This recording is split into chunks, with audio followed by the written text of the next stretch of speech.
కొమరంభీం ఆసిఫాబాద్ జిల్లా కేరిమేరి మండలంలో అనార్పల్లి వాగు ఉధృతంగా ప్రవహిస్తుంది. దీంతో 16 గ్రామాలకు రాకపోకలు నిలిచిపోయాయి. కరంజివాడి గ్రామానికి చెందిన శంకర్ అనే వ్యక్తి 2 పిల్లలు తీవ్ర జ్వరంతో బాధపడుతున్నారు. ఈ క్రమంలో ఆసుపత్రికి తరలించాలంటే వాగు దాటాల్సిందేనని ఆందోళన వ్యక్తం చేశారు. గ్రామంలోని వాగులపై వంతెనలు లేక ఎలాంటి పరిస్థితి ఏర్పడిందని మండిపడ్డారు. అధికారులు స్పందించి చర్యలు తీసుకోవాలని కోరుతున్నారు.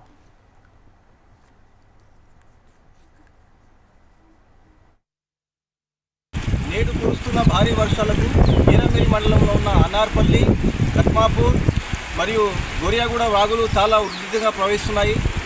వాగు అవతలు ఉన్న దాదాపు 16 గ్రామాల ప్రజలకు రాకపోకలు నిలిచిపోయాయి.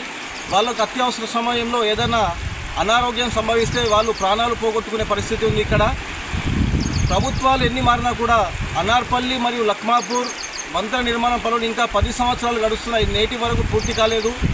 అధికారులు స్పందించి వాగులపై ఉన్న వంతెన నిర్మాణాలు పూర్తి చేయాలని చెప్పి మేము జాతీయ మానవ హక్కుల కమిటీ ద్వారా మేము ప్రభుత్వాన్ని కోరుతా ఉన్నాం.